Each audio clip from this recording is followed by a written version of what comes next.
সবুজ বনের এক কোণে ছিল একটি ছোট্ট গ্রাম। সেই গ্রামে থাকত একটি ছেলে, তার নাম ছিল রাহুল। রাহুল খুবই দয়ালু এবং বন্ধুবৎসল ছিল, কিন্তু সে একটু একা অনুভব করত, কারণ তার তেমন কোনো বন্ধু ছিল না। একদিন রাহুল বনের ভেতর হাঁটতে হাঁটতে একটি ছোট্ট রঙিন পাখি দেখতে পেল। পাখিটি ছিল খুবই সুন্দর, তার পাখাগুলো নানা রঙে ভরা ছিল। রাহুল সেই পাখিটিকে দেখে মুগ্ধ হল এবং ধীরে ধীরে তার কাছে গেল। পাখিটিও ভয় পেল না, বরং রাহুলের কাঁধে বসে গেল।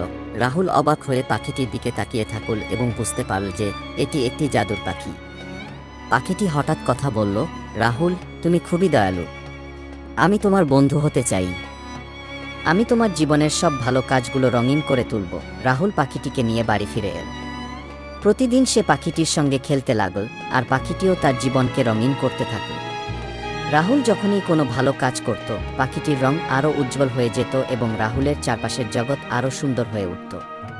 রাহুল বুঝতে পারল যে ভালো কাজ করলে জীবনটা আরও সুন্দর হয়। এভাবে রাহুল তার গ্রামবাসীদের সাহায্য করতে লাগল।